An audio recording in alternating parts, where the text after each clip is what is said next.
সব শিক্ষা বোর্ডের পাঠ্যপুস্তকে আমাদের শাপলা চত্বরের ইতিহাসকে যুক্ত করতে হবে। এই বলে আমি আমার বক্তব্য শেষ করছি। নাসরুম মিনাল্লাহি ওয়া ফাতহুন করিম। আসসালামু আলাইকুম ওয়া রাসূলিল কারীম, আম্মা বা'দ। শাপলা স্মৃতি সংসদ কর্তৃক আয়োজিত শাপলার শহীদদের স্মরণে আজকের এই প্রাণবন্ত কনফারেন্সে শাপলার চেতনা নিয়ে প্রথম আমি একটা কথা বলবো। সেটা হলো, শাপলার চেতনার মূল কথা ছিল বাংলাদেশে নাস্তিকতাবাদী একটা যে স্রোত তৈরি হয়েছিল সেটাকে বন্ধ করা, এবং ব্লককে কেন্দ্র করে রাসূল করিম সাল্লাল্লাহু আলাইহি ওয়াসাল্লামের শানে কটূক্তির যে একটা দরজা বাংলাদেশে শাহবাগ কেন্দ্রিক উন্মোচনের চেষ্টা করা হয়েছিল সেটাকে রোধ করা।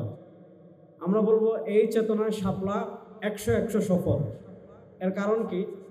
শাপলার চেতনা আল্লামা শাইখুল ইসলাম আল্লামা শাহ আহমদ শফি রাহিমাহুল্লাহ, কায়েদে মিল্লাত আল্লামা জুনায়েদ বাবুনগরী রাহিমাহুল্লাহ সহ আমাদের সদ্য প্রয়াত আকাবিরগণ যে চিন্তা এবং চেতনাকে সামনে রেখে শাপলা প্রতিষ্ঠা করেছিলেন, আলহামদুলিল্লাহ বাংলাদেশের কোষে কোষে এই চেতনা এমনভাবে ছড়িয়ে পড়েছে, এখন বাংলাদেশে কেউ যদি পৃথিবীর কোনো প্রান্তে, শুধু বাংলাদেশে না, পৃথিবীর কোনো প্রান্তে কেউ যদি নবী করিম সাল্লাল্লাহু আলাইহি ওয়াসাল্লামকে নিয়ে কটূক্তি করে, দেখা যায় আমাদের আগে সাধারণ মুসলমান প্রতিবাদে বের হয়ে যায়। আপনারা দেখেছেন 2022 সালে আমাদের বাংলাদেশের শীর্ষ নেতৃবৃন্দ যখন কারাগারে ছিলেন, ভারতের নূপুর শর্মা নবী করিম সাল্লাল্লাহু আলাইহি ওয়াসাল্লামকে নিয়ে কটূক্তি করেছিল। আজকের সভাপতি মাওলানা মাহমুদুল্লাহ হাফিজুল্লাহর একটা ঐতিহাসিক বক্তব্য আছে। তিনি সম্ভবত 2021 বা 20 সালের দিকে একটা বক্তব্য বলেছিলেন, যারা নবী করিম সাল্লাল্লাহু আলাইহি ওয়াসাল্লামকে গালি দিবে এরা পৃথিবীর দুশ্মন, এরা মনুষ্য সভ্যতার দুশ্মন, এরা পুরা সামাজিক সভ্যতার দুশ্মন, এরকম তার একটা বক্তব্য আছে।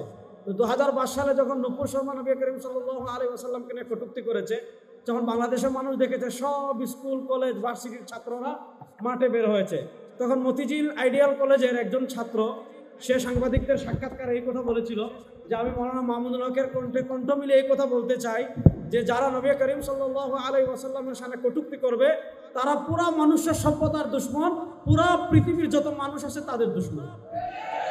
সুতরাং এই যে শাপলার চেতনা আমরা বাংলাদেশের প্রত্যেকটা একদম স্কুল কলেজ বাংলাদেশের তৃণমূলে ছড়িয়ে দিতে পেরেছি, এই চেতনা বাংলাদেশে ইনশাআল্লাহ আমরণ থাকবে। এই চেতনা হয়তো একটু স্তিমিত হবে, কিন্তু ইনশাআল্লাহ আমরা দীপ্ত শপথের সাথে বলতে পারি, দীপ্ত কণ্ঠে, বাংলাদেশের যখনই কেউ নবী করিম সাল্লাল্লাহু আলাইহি ওয়াসাল্লামকে নিয়ে কটূক্তি করবে, শাপলার চেতনা পুনরায় আবার ফিরে আসবে ইনশাআল্লাহ। 2 নম্বর, শাপলার শহীদদের নিয়ে আমি একটা কথা বলবো। সেটা হলো, বাংলাদেশে আমরা দেখেছি পট পরিবর্তনের পর অনেক কিছুই হচ্ছে। বাংলাদেশের সর্বপ্রথম ফ্যাসিস্ট হাসিনা সর্বপ্রথম যে গণহত্যা চালিয়েছিল সেই গণহত্যা হলো শাপলা গণহত্যা। এই শাপলার গণহত্যা আমরা দেখেছি, এটাকে তারা এমনভাবে দামাচাপা দেওয়ার চেষ্টা করেছে, এবং জিটিভি একটা নিউজ করেছে, আপনারা দেখেছেন, একটা তদন্ত প্রতিবেদন করেছে। সেখানে এটাকে যদি আমরা সামনে রাখি তাহলে এটা প্রমাণিত হয় যে কয়েকশো মানুষ সেখানে কি হয়েছে, শাহাদাত বরণ করেছে। তো আমরা অন্তর্বর্তীকালীন সরকারের কাছে আমাদের একটা জোর দাবি থাকবে যে শাপলায় যাদেরকে তারা খুন করেছে, শহীদ করেছে, এবং যাদের লাশ গুম করেছে, এবং যাদেরকে তারা পরিচয়হীনভাবে দাফন করেছে, তাদের প্রত্যেকের পরিচয় নিশ্চিত করে তাদেরকে রাষ্ট্রীয় শহীদ এবং রাষ্ট্রীয় বীরের মর্যাদা দিতে হবে। 3 নম্বর হলো, আমাদের করণীয় হলো শাপলার শহীদদের আমরা যেন ভুলে না যাই। এজন্য শাপলা স্মৃতি সংসদ, এই বছর তো আমাদের 6 মে পরিবর্তনের সময় বাংলাদেশে একটা বড় ক্রাইসিস ছিল, সেটা হলো নারী শিক্ষা কমিশনকে কেন্দ্র করে। তো আমাদের সকলের ফোকাস ওই দিকে ছিল। তো সামনে যখন 6 মে আসবে, যদিও দিবস কেন্দ্রিক, ইসলামে বিশেষ কোনো ইসলামে অনুমোদন নেই, যতটুকু আছে যাতে আমাদের এই পরবর্তী প্রজন্ম যারা আসবে তারা যেন শাপলার চেতনাকে ধারণ করে, তারা যেন শাপলা সম্পর্কে জানে, তারা যেন শাপলার ইতিহাস বুঝতে পারে, তারা যেন আমরা বালাকুট যেমন আমরা এখন চিনি, বালাকুটকে যেমন আমরা উপলব্ধি করি, আমাদের এই প্রজন্ম বালাকুট বলে সৈয়দ আহমদ শহীদ বেরলভী, শাহ ইসমাইল শহীদ বেরলভী রাহিমাহুল্লাহ, এবং আমাদের পূর্বসূরীদের ত্যাগের কথা আমাদের অন্তরে আসে।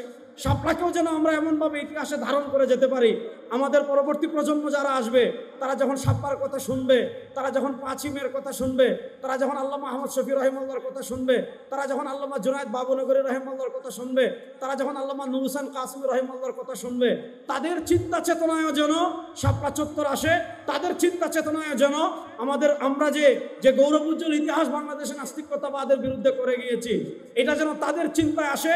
এজন্য আমার একটা প্রস্তাব থাকবে, আমাদের কবি মাদ্রাসার যতগুলো শিক্ষা বোর্ড আছে সব শিক্ষা বোর্ডের পাঠ্যপুস্তকে আমাদের শাপলা চত্বরের ইতিহাসকে যুক্ত করতে হবে।